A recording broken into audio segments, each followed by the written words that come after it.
एकादश के बच्चों का व्यावसायिक अध्ययन के आज के इस वीडियो लेक्चर में हार्दिक स्वागत। आज हम पढ़ने वाले हैं लघु व्यवसाय की समस्याएं, प्रॉब्लम्स ऑफ स्मॉल बिजनेसेस। सबसे पहली समस्या है धन की समस्या, वित्त की समस्या। देखिए, लघु उद्योग की दीर्घकालीन एवं अल्पकालीन वित्त की व्यवस्था बैंक, वित्त निगम यानी कि फाइनेंशियल कॉरपोरेशंस, राष्ट्रीय लघु उद्योग निगम, भारतीय लघु उद्योग विकास बैंक जिसे हम small scale industrial development bank भी बोलते हैं, सीडीबी शॉर्ट में कुछ लोग बोल देते हैं, इनके द्वारा की जाती है, जो बहुत सी कागजी कार्रवाई पूरी कराती है तथा सहायता स्वीकार करने में बहुत ज़्यादा समय लगता है। जिसका कारण ये भी हो सकता है कि लघु उद्योगों की साख विश्वसनीयता यानी उधार लेने की जो विश्वसनीयता है वह उतनी नहीं होती जितनी कि बड़े उद्योगों की होती है। तो एक तो वित्त की समस्या है, ऋण लेने में ढेर सारी औपचारिकताएं और इसी वजह से लगने वाला समय कारण उतनी विश्वसनीयता न होना जितने कि बड़े उद्योगों की होती है। तो एक तो वित्त की समस्या हो गई। दूसरी है तकनीक की समस्या, प्रॉब्लम्स ऑफ टेक्नोलॉजी। लघु उद्योगों के पास वित्त की कमी होने के कारण वह अपने व्यवसाय से संबंधित मूलभूत आवश्यकता की पूर्ति ही नहीं कर पाते। परिणाम यह होता है कि यह परंपरागत तकनीक को ही काम में ला रहे हैं और परंपरागत तकनीकी को प्रयोग में लाने के कारण इनके उत्पादन आधुनिक नहीं हो पाते और इसीलिए कभी कभी खराब गुणवत्ता के बावजूद भी लागत अधिक बैठती है, जिससे कंपटीशन में रहना थोड़ा सा कठिन होता दिखता है इनके लिए। ठीक है, तो चलिए कुछ और भी बातें जानते हैं। कच्चे माल की समस्या, ये और एक समस्या है छोटे उद्योगों के लिए। देखिए, कच्चा माल जो है वह हमें चाहिए ही होता है कि अगर हमें उत्पादन करना है ना। इन्हें कच्चे माल से संबंधित जो समस्याएं आती हैं वह है वित्त की समस्या, यानी कि पैसा नहीं है तो कहाँ से माल आए। उधार माल जनरली लिया जाता है बिजनेसेस में, लेकिन चूँकि साख की उतनी विश्वसनीयता नहीं है तो कच्चा माल भी उधार मिलना, साख पर मिलना कठिन होता है। कम मात्रा में कच्चा माल क्रय करने के कारण इन्हें ऊंचा मूल्य देना पड़ता है in comparison to those who can purchase that particular raw material in bulk quantity. Then पर्याप्त समय पर कच्चा माल नहीं मिल पाता कभी कभी, और कभी कभी ये माल आयात करते हैं। आयातित कच्चा माल प्राप्त करने में बहुत बार कठिनाई होती है और कई बार तो ये निर्धारित मात्रा में आयात करने में भी असमर्थ रहते हैं। तो ये कुछ दिक्कतें हैं। इसके बाद आती है एक और समस्या इनकी आती है विपणन की समस्या। जैसे जैसे कच्चा माल जुटाने के लिए आवश्यक धन जुटा लें, फिर कच्चा माल भी जुटा लें, वस्तुओं का उत्पादन भी कर लें, तो चूँकि इनके पास दुकानें नहीं होती, यह बिचौलियों की सहायता से अपना माल बेचते हैं, जिसके कारण इन्हें उचित मूल्य मिल नहीं पाता। मतलब इन्होंने उत्पादन किया लेकिन इनके रिटेल आउटलेट नहीं होते, तो यह बिचौलियों यानी दुकानदारों, रिटेलर्स के माध्यम से अपना सामान बेचते हैं, तो इन्हें अपना सामान काफ़ी सस्ते मूल्य पर देना पड़ता है रिटेलर्स को। बाज़ार के बारे में इन्हें जानकारी भी पूरी नहीं होती, क्योंकि इनके पास इतने साधन ही उपलब्ध नहीं होते कि ग्राहकों की बदलती रुचि के बारे में जानकारी कर सकें। और इसके अलावा एक सबसे जो दुखद बात है इनके साथ कि इनके पास संसाधन सीमित होने के कारण ये विज्ञापन करने में भी पिछड़ जाते हैं। तो विपणन की समस्या एक बड़ी समस्या है इन बिजनेस पर्सन्स के लिए। एक और बात आती है आदेश प्राप्त करने की अनिश्चितता, अनसर्टेनिटी ऑफ गेटिंग ऑर्डर। मान लीजिए कोई शाखा है, शाखा यानी ब्रांच, जिसकी मूल इकाई पेरेंट यूनिट किसी अन्य स्थान पर है। अगर किसी स्थिति में मूल इकाई पेरेंट यूनिट ही इनको आदेश न दे, तो ऐसे में ये इकाइयाँ उत्पादन किसके लिए करेंगी। यानी इन्हें ये नहीं पता है कि ये जो उत्पादन कर रहे हैं उसकी डिमांड भी ये क्रिएट कर पाएंगे, उसकी मांग भी ये क्रिएट कर सकेंगे। एक और इसमें बात आती है इनकी जो समस्याएं हैं उसमें आती है प्रतियोगिता। अभी आपने देखा था कि जो बड़ी संस्थाएं हैं वो रॉ मटेरियल बड़े मात्रा में खरीद लेती हैं तो सस्ते मूल्यों पर मिल जाती हैं, तो उनसे प्रतिस्पर्धा करते समय इन कंपनियों को जो छोटी स्मॉल स्केल पे काम करती हैं उनको बड़ी कठिनाई आती है। क्योंकि जो एक और बात आती है कि जो बड़े उद्योग होते हैं वो जो वस्तुएं बनाते हैं, क्योंकि वो हाई टेक्नोलॉजी यूज़ करते हैं, लेटेस्ट टेक्नोलॉजी यूज़ करते हैं, तो उनके द्वारा बनी गई लेटेस्ट टेक्नोलॉजी का यूज़ करते हुए जो मशीनें हैं वो प्रमापित यानी स्टैंडर्ड वस्तुएं बनाती हैं। ठीक है, लघु उद्योगों के साथ ऐसा नहीं हो पाता है क्योंकि इनके पास अधिकांश पुरानी मशीनें होती हैं। बहुत बार प्रमाप यानी स्टैंडर्ड भी निर्धारित नहीं हो पाते। तो ऐसे में बड़े उद्योगों में जो बनी वस्तुएं हैं वह अधिक आकर्षक और सस्ती होती हैं, और इसी वजह से इन्हें अपनी वस्तुएं बेचने में काफ़ी कठिनाई का सामना करना पड़ता है। प्रबंधकीय प्रतिभा की कमी, लैक ऑफ मैनेजरियल स्किल्स। छोटे व्यवसाय सामान्यतः किसी एक व्यक्ति द्वारा चलाए जाते हैं, तो वह अकेला इतना सक्षम नहीं होता कि वह अपने व्यवसाय व बाजार संबंधी सभी कार्यों का प्रबंधन कर सके, और न ही इनके पास इतनी पूंजी या वित्त की व्यवस्था होती है कि वह किसी पेशेवर व्यक्ति को नियुक्त कर पाएँ। तो ऐसे में इनकी जो प्रबंधकीय प्रतिभा है वो जितनी उस पर्टिकुलर व्यवसाय में होती है बस उतनी से ही इन्हें काम चलाना होता है, और ये बड़ी संस्थाओं से मैनेजरियल स्किल्स के मामले में पीछे छूट जाते हैं अक्सर। एक और बात आती है श्रमिक संबंधी समस्याएं, लेबर रिलेटेड प्रॉब्लम्स। लघु व्यवसाय इतने समर्थ नहीं होते कि वह अपने श्रमिकों को ऊंची दर पर वेतन दे सकें, जिसके परिणाम स्वरूप जो श्रमिक हैं वो कड़ी मेहनत नहीं करना चाहते। असर पड़ता है इसका उत्पादकता पर। श्रमिक कभी कभी छोड़ के भी चले जाते हैं। श्रमिकों का छोड़ के चला जाना, नए श्रमिकों को बुलाना, इसको हम श्रमिकों की आवाजाही या लेबर्स टर्नओवर बोलते हैं। टर्नओवर यानी कि किसी का आना जाना। वैसे टर्नओवर का मतलब होता है सामान खरीदना और उसे बेचना, तो सामान आया और फिर चला गया, वही टर्नओवर कहलाता है। श्रमिकों का आना जाना लेबर्स टर्नओवर कहलाता है। तो लोगों की किसी व्यावसायिक यूनिट में श्रमिक के तौर पे जुड़ना, फिर वहाँ से हटना, वहाँ से जो है किसी और यूनिट में चले जाना, इसे टर्नओवर कहा जाता है। तो यहाँ पर टर्नओवर रेट काफ़ी ज़्यादा होती है, और जो बड़ी संस्थाएं होती हैं वहाँ पर टर्नओवर रेट जनरली कम होती है, क्योंकि कुछ ना कुछ पर्क्स या कुछ ना कुछ सुविधाएं, सैलरी या इंसेंटिव्स के मसले पे से संबंधित जो छोटी इकाइयाँ हैं उनसे यहाँ बेहतर होती हैं। प्रतिभाशाली कर्मचारियों को आकर्षित करना भी लघु व्यवसाय एवं संगठनों के लिए एक बड़ी समस्या है, क्योंकि प्रतिभाशाली कर्मचारियों को कहीं पे आकर्षित करने के लिए आपको उन्हें उतना पारिश्रमिक देना पड़ता है, लेकिन चूंकि ये छोटी संस्थाएं हैं इनके पास इतनी वित्त व्यवस्था नहीं होती कि यह बहुत प्रतिभाशाली कर्मचारियों को आकर्षित कर सकें या उन्हें अपने पास बनाए रख सकें। एक और विषय है गुणवत्ता का। लघु व्यवसाय में इतनी वित्त क्षमता ही नहीं होती कि वह अनुसंधान एवं विकास यानी कि रिसर्च एंड डेवलपमेंट पर व्यय कर सकें, जिसके कारण उनके द्वारा बनाए गए उत्पाद गुणवत्ता परक नहीं हो पाते। सूचनाओं का अभाव, ये एक बहुत महत्वपूर्ण समस्या है। Lack of information. देखिए, लघु उद्योगों को अपने व्यवसाय से संबंधित सूचनाएं सही समय पर नहीं मिल पाती। साथ ही उन्हें उचित परामर्श देने वाली संस्थाएं भी पर्याप्त मात्रा में अपने देश में नहीं है। तो इसी वजह से सूचनाएं बहुत बार जो बहुत महत्वपूर्ण होती हैं वो इन तक नहीं पहुंचती, और इसका भी इन्हें बहुत नुकसान उठाना पड़ता है। हमारा जो देश है इसमें जो हमारे यहाँ जो देश है इसमें जो लघु उद्योग हैं वो निर्यात उन्मुख हैं, यानी कि ऐसे तमाम छोटे छोटे प्रोडक्ट बनाए जाते हैं जिनका भारत से बाहर दूसरे देशों में विक्रय किया जाता है, निर्यात किया जाता है।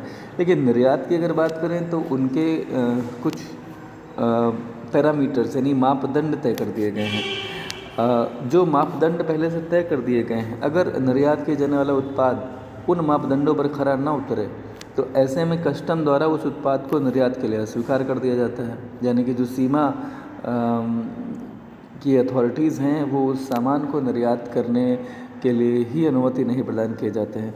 ऐसा करना इसलिए होता है क्योंकि यहाँ से निर्यात लिया गया माल दूसरे देश का प्रतिनिधित्व करता है और उसकी छवि बनाता है। मान लिया कम क्वालिटी का गुड्स अगर आपने किसी दूसरे देश में भेजा तो देश की छवि ऐसी बनती है कि ये वो देश है जहाँ पे खराब गुणवत्ता वाले उत्पाद बनते हैं या बेचे जाते हैं। तो ऐसी सरकार नहीं चाहती कि उसकी छवि बने, ठीक है।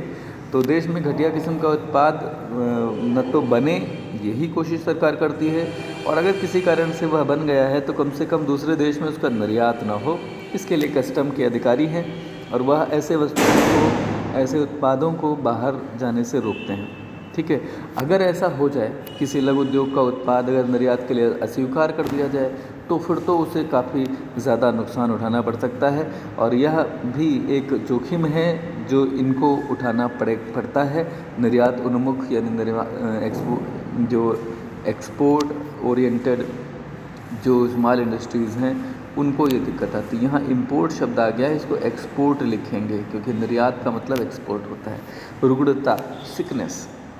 अब देखिए यहाँ पर सिकनेस का मतलब इनके temperature, body temperature, heart rate या ब्लड प्रेशर से नहीं है व्यापारी के। यहाँ रुग्णता का मतलब है कि हानि, लगातार हानि होना कंपनियों में, किसी छोटे स्मॉल स्केल यूनिट में लगातार हानि होना, ये लघु उद्योग रुग्णता कहलाती है। तो ये चिंता का विषय है। क्यों? क्योंकि हम जाने कि रुग्णता यानी कि लगातार हानि, इसके दो कारण हो सकते हैं। दो तरह के कारण हैं, एक तो आंतरिक और दूसरा बाह्य। आंतरिक कारण के अंतर्गत आता है कुशलता का अभाव, प्रशिक्षित श्रमिकों का अभाव, प्रबंधकीय कुशलता का अभाव, विपणन कुशलता का अभाव। और बाह्य कारणों में आता है विलंबित भुगतान, यानी कि जिसको आपने माल बेचा, अगर उसने आपको समय से भुगतान नहीं किया, आपके पास पैसा नहीं आया, आप रॉ मटेरियल नहीं खरीद पाए, वस्तुओं का उत्पादन नहीं कर पाए, तो आपका नुकसान होगा। कार्यशील पूंजी का अभाव, आपको रूटीन जो है कार्य के लिए पैसा न मिले, कम हो, तो कार्यशील पूंजी की कमी या अभाव कहलाता है। अपर्याप्त ऋण, अगर आपको ऋण पर्याप्त मात्रा में न मिल पाए, और उत्पाद की मांग को भी इसमें शामिल किया जाता है। अगर आपके उत्पाद की मांग ही कम है तो आप जो बना रहे हैं वह भी व्यर्थ जा सकता है। तो ये कुछ कारण हैं किसी भी संस्था के रुग्ण रहने के, सिक रहने के, अर्थात लगातार हानि अर्जन करने के। ये सारी समस्याएं देश में हैं, तो भारत सरकार लघु उद्योगों को प्रमोट करने के लिए सहायता प्रदान करती है। किस तरह से, आइए जानते हैं। सबसे पहली बात है संस्थागत सहायता। देखिए, संस्थागत सहायता का मतलब है कुछ ऐसी संस्थाओं का गठन कर दिया जाए जो कि इस तरह के लघु उद्योगों को सहायता प्रदान कर सकें। तो इसमें राष्ट्रीय लघु उद्योग निगम आता है, NSIC। इसके अलावा इसकी स्पेलिंग मैं फुल फॉर्म बता देता हूँ, नेशनल स्मॉल इंडस्ट्रीज़ कॉरपोरेशन। इसके बाद आता है राष्ट्रीय कृषि एवं ग्रामीण विकास bank, NABARD. National agricultural bank for agricultural and rural development. Actually इसमें नेशनल NA जो है ये नेशनल के लिए आ गया है, और national bank for agriculture and rural development, ठीक है, ये इसका होता है। खैर, भारतीय लघु उद्योग विकास बैंक, SIDBI है, इसका मतलब है small scale development bank of India. फिर है ग्रामीण लघु व्यवस्था विकास बैंक। तो ग्रामीण यानी कि रूरल लघु व्यवस्था, ग्रामीण लघु व्यवस्था विकास केंद्र। तो इसका फार्मूला क्या होगा, जस्ट अ मिनट। हाँ बच्चों, ये यहाँ पे लघु व्यवसाय ही है, व्यवस्था नहीं है, ठीक है। ग्रामीण लघु व्यवसाय विकास केंद्र, तो ये बेसिकली हो जाएगा rural small business development centre, ठीक है। उसके बाद में आएगा असंगठित क्षेत्र के उद्योगों के लिए राष्ट्रीय आयोग। असंगठित क्षेत्र के उद्योगों के लिए राष्ट्रीय आयोग यानी कि national commission for unorganised sector industries. फिर आएगा ग्रामीण एवं महिला उद्यमिता विकास, ये तो क्लियर ही है। Rural and women entrepreneurs development. लघु उद्योग सेवा प्रतिष्ठान, जिला उद्योग केंद्र, राज्य लघु उद्योग विकास निगम। ये कुछ संस्थाएं हैं जो नेशनल या स्टेट लेवल पे काम करती हैं। कुछ ऐसी भी संस्थाएं हैं सहायता के तौर पे जो विपणन में सहायताएं प्रदान करती हैं। इसके लिए अंतर्राष्ट्रीय तकनीक प्रदर्शनी का आयोजन होता है सरकारों के द्वारा, अलग अलग स्तर पर स्वदेश और घरेलू प्रदर्शनी भी लगती हैं। और इसके अलावा क्रेता विक्रेता भेंट यानी कि मीटिंग्स और अन्य विपणन सहायताएं भी प्रदान की जाती हैं। कुछ प्रोत्साहन और प्रलोभन भी दिए गए हैं, जैसे कच्चा माल भूमि विद्युत करों में छूट, विक्रय कर, जल आपूर्ति, वित्त सहायता और चुंगी वगैरह, ये कुछ सहायताएं हैं। आइए इनके बारे में हम कुछ बातें जानते हैं। सरकार चाहती है कि लघु उद्योगों का देश में विकास हो और संवर्धन हो। इसके लिए सरकारें काफ़ी प्रयास भी करती हैं। लघु उद्योगों को कुछ सुविधाएं और सहायता भी प्रदान की जाती है। अनेक संस्थाएं बनाई गई हैं, निगम बनाए गए हैं, बोर्डों की स्थापना की गई है जो कि विभिन्न प्रकार से लघु उद्योगों और इकाइयों की सहायता करते हैं। देश में ज़्यादा से ज़्यादा लोगों को रोजगार मिल सके, क्षेत्रीय असंतुलन को दूर किया जा सके, यही उद्देश्य है। इसीलिए सरकार इन लघु उद्योगों के विकास और संवर्धन के लिए निरंतर प्रयासरत रहती है। पिछड़े क्षेत्रों का विकास करना भी इसका एक प्रमुख उद्देश्य है।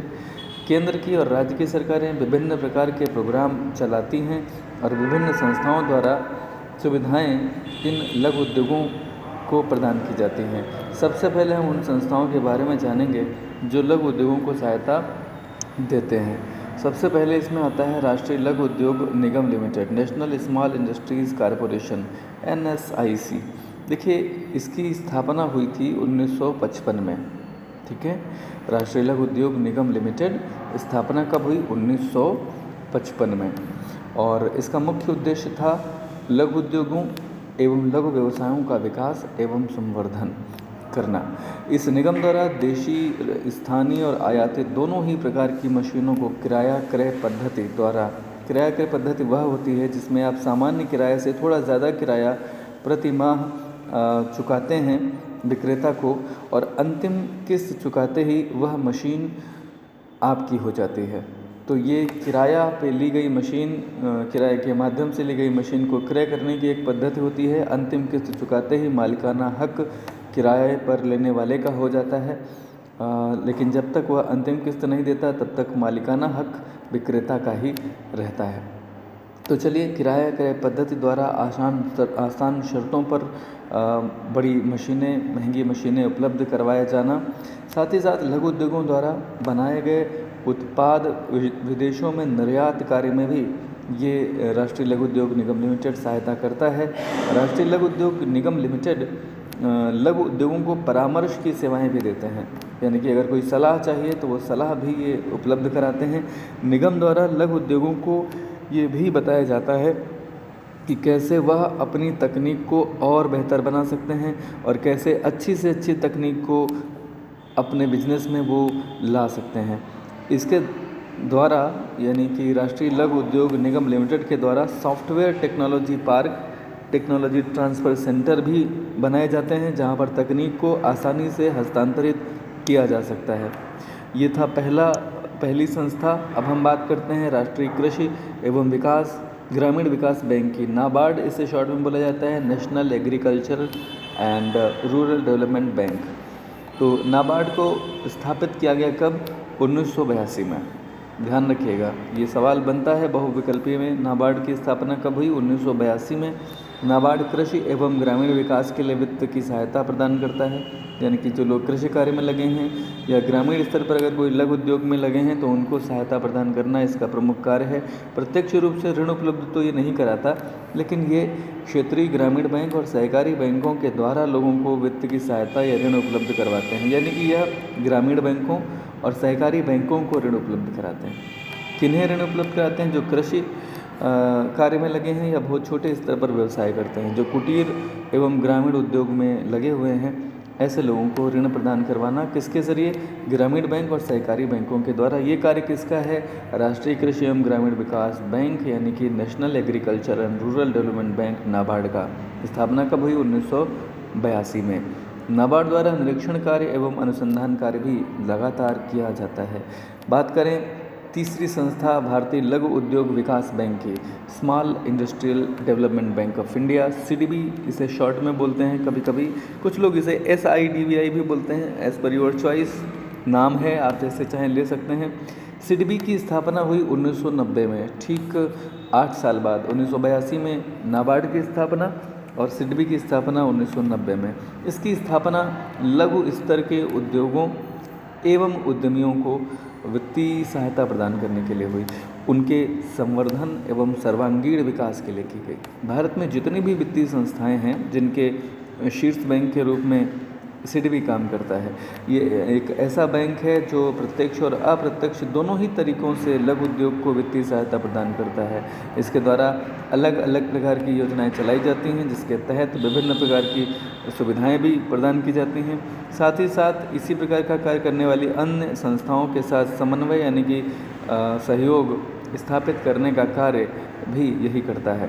प्रत्यक्ष रूप से और अप्रत्यक्ष रूप से तात्पर्य है कि प्रत्यक्ष रूप से किसी व्यक्ति या संस्था को डायरेक्टली ऋण देना, और अप्रत्यक्ष रूप से मतलब किसी माध्यम से ऋण देना, जैसे कि किसी ऐसी संस्था को ऋण देना जो कि ऐसे लोगों को ऋण देती है जो लघु उद्योगों में लगे हुए हैं। ठीक। ग्रामीण लघु व्यवसाय विकास केंद्र। देखिए, ग्रामीण लघु व्यवसाय विकास केंद्र यानी the rural small business development centre RSBDC ग्रामीण लघु व्यवसाय विकास केंद्र नाबार्ड द्वारा ही प्रायोजित करवाया जाता है। प्रायोजित मतलब धन कौन उपलब्ध कराता है? नाबार्ड। जो आपने सबसे पहले पढ़ा था ना, सेकंड वाला, ये नाबार्ड आपने पढ़ा था ना कि ये स्वयं किसी को प्रत्यक्ष रूप से ऋण नहीं देता, लेकिन ये ग्रामीण क्षेत्रीय ग्रामीण बैंक या सहकारी बैंकों के माध्यम से उन लोगों को ऋण देता है या दिलाता है जो कि कृषि या ग्रामीण स्तर पर कुटीर उद्योगों में लगे हुए हैं। तो अभी आपने जाना कि ये संस्था है ग्रामीण लघु व्यवसाय विकास केंद्र। इसे कौन प्रायोजित करता है? अभी आपने जाना, इसे प्रायोजित करता है दरअसल नाबार्ड। ठीक। केंद्र नाबार्ड से वित्त सहायता प्राप्त लेता है।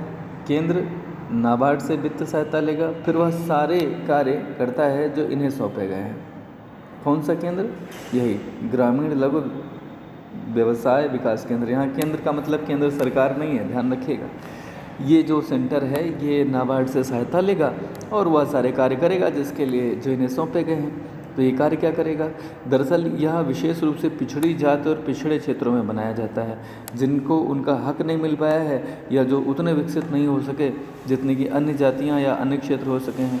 तो उन्हें सहायता प्रदान करना, ऐसे समूह की मदद करने के लिए केंद्र आगे आता है और उन्हें जागरूक करने के लिए कुछ प्रोग्राम आयोजित करता है। जैसे ऐसे युवा और महिलाओं को जिनके पास रोज़गार नहीं है उन्हें रोज़गार उपलब्ध कराया जाता है इनके माध्यम से। खाद्य प्रसंस्करण यानी कि फूड प्रोसेसिंग, खिलौने बनाना, तैयार वस्त्र या मोमबत्ती आदि बनाने का कार्य करवाया जाता है। इनसे जो उत्पाद ये बनाते हैं उन्हें शहर में ले जा करके विक्रय कार्य इस केंद्र द्वारा कर दिया जाता है। वहाँ से जो धन आता है वह इन लोगों में बांट दिया जाता है जो इस कार्य में लगे हुए हैं।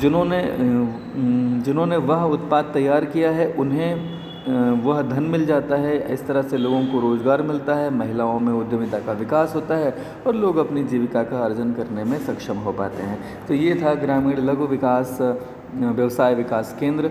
इसका उद्देश्य है पिछड़ी जाति और पिछड़े क्षेत्रों को कम से कम एक सम्मानित जीवन जीने के लिए रोज़गार दिलाना और उनके द्वारा बनाए गए वस्तुओं को बाज़ार में बेच करके उन्हें जीविका कमाने में सहायता प्रदान करना।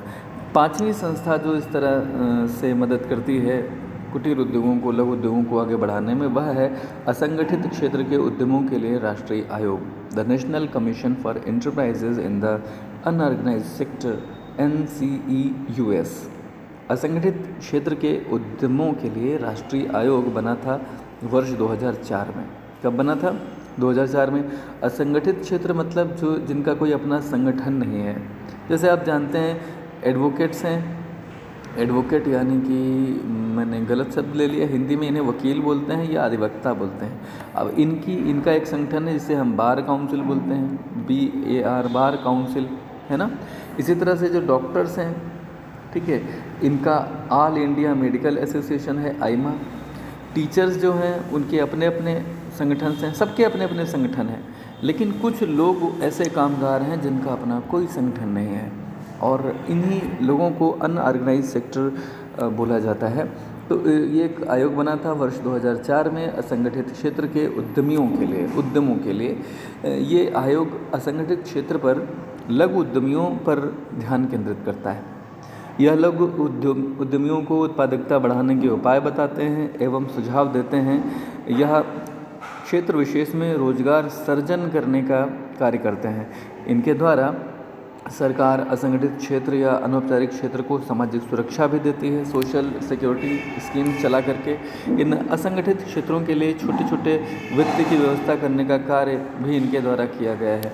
आप लोगों ने शायद सुना होगा कि जो लोग 15,000 से कम कमा रहे हैं, ऐसे लोगों को सरकार ने जो है कुछ सहायता देते हुए ये कहा कि ईपीएफ का जो पैसा कटता था, ईपीएफ का जितना भी पैसा कटता था वो पैसा सरकार अपनी तरफ से जमा करेगी, वो पैसा कटेगा नहीं। और जो एम्प्लॉयर का कंट्रीब्यूशन होता था उसमें, ठीक है, एम्प्लॉयर का जो कंट्रीब्यूशन होता था वह भी सरकार जमा करेगी। तो ये देखिए एक सोशल सिक्योरिटी में थोड़ी सी मदद करना है और उसको बढ़ावा देना है।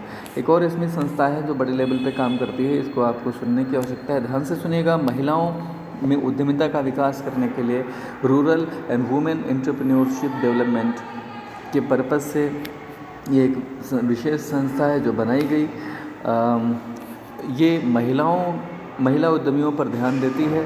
इसके द्वारा ऐसे अवसर और सुविधाएं महिलाओं को उपलब्ध कराई जाती हैं जो स्वयं का व्यवसाय आरंभ करने के बारे में विचार कर पाएँ। ऐसी महिलाओं को सहायता ये करते हैं और स्वयं का व्यवसाय वे शुरू करें। केवल इतना ही नहीं, जो व्यवसाय आरंभ हो चुके हैं उन्हें भी यह सहायता प्रदान करते हैं ताकि वह अपनी उत्पादकता बढ़ा सकें। इन्हें प्रशिक्षण नियमावली यानी कि ट्रेनिंग मैनुअल भी उपलब्ध कराया जाता है। जो भी उनके प्रश्न या संदेह होते हैं वो उससे दूर करने का प्रयास किया जाता है। जैसे किसी मशीन का कार्य करने को लेकर कैसे क्या करना है, ऐसा एक मैनुअल बना दिया जाएगा जिसे पढ़ करके वह अपनी समस्या का समाधान कर सकते हैं। कोई समस्या आने पर उससे संबंधित जो है इंडेक्स को देख करके उससे वो उसका समाधान ढूंढ सकते हैं। तो अगर कोई ऐसी महिला है जो कुछ सलाह भी चाहती है तो वह भी इन संस्थाओं से वह सलाह ले सकती है। लघु उद्योग सेवा प्रतिष्ठान, small industrial services institutions, SISIS, लघु उद्योग सेवा प्रतिष्ठान लघु उद्यमों को परामर्श और प्रशिक्षण सेवाएं प्रदान करते हैं। ये प्रतिष्ठान तकनीकी सहायता भी देते हैं और उद्यमियों के लिए उद्यमिता विकास प्रोग्राम भी चलाते हैं। इसके अतिरिक्त लघु उद्योगों को बाजार से संबंधित विभिन्न प्रकार की सूचनाएं भी प्रदान की जाती है बाजार स्थितियों से, ताकि वह अवगत हो सकें। एक और बात आती है जिला उद्योग केंद्र, डिस्ट्रिक्ट इंडस्ट्रीज सेंटर, DIC। लघु उद्योगों के विकास और संवर्धन के लिए हर जिले पर जिला स्तर पर यानी कि जिला उद्योग केंद्र स्थापित हैं। ये केंद्र लघु उद्योगों के संसाधनों को ध्यान में रखते हुए केंद्र लघु उद्योगों की क्षमता का सर्वेक्षण करते हैं। जो केंद्र सरकार लघु उद्योगों के लिए योजना बनाती है उन्हें लागू करने का कार्य भी करते हैं। वह उद्यमी जो नई इकाई खोलना चाहते हैं उनकी भी ये सहायता करते हैं। किस तरह से मशीनें लेनी चाहिए, कैसा कच्चा माल कैसे और कहाँ से लेना चाहिए, ये सब जिला उद्योग केंद्र बताता है। राज्य लघु उद्योग विकास निगम, state small industries development corporation है, यह अति लघु या लघु एवं ग्रामीण क्षेत्र में जो भी उद्योग हैं उनके लिए बनाया गया है। इनका कार्य होता है कच्चा माल लाना और फिर उन्हें लघु उद्योगों को आवंटित करना। साथ ही जब माल बन जाए तो उसकी विपणन में भी सहायता करना, यानी उसकी मार्केटिंग में भी सहायता करना। तो अभी तक आपने जाना वो संस्थाएं कौन कौन सी हैं जो राष्ट्र या राज्य या जिले लेवल पे लघु उद्योगों को, कुटीर उद्योगों को सहायता प्रदान करती हैं। अब बात करेंगे विपणन संबंधी सहायता की, लेकिन अगले वीडियो में। वीडियो को एंड तक देखने के लिए आपका बहुत बहुत आभार। ऐसे ही देखते रहें। अगर आपको अच्छा लगा है तो अपने साथियों के साथ साझा करें, क्योंकि नॉलेज या विद्या का अर्जन एक ऐसा कार्य है जिसमें अगर आप अपनी कोई भूमिका किसी दूसरे व्यक्ति के ज्ञानार्जन में निभा सकते हैं तो ज़रूर निभाएं। आप ये वीडियोस अपने साथियों के साथ साझा करते रहें। आपके अब तक के सहयोग के लिए और लगातार चैनल को सब्सक्राइब करने के लिए आप सबका बहुत बहुत धन्यवाद। मैं बहुत आभारी हूँ। सुनते रहें, सीखते रहें। बहुत बहुत आभार।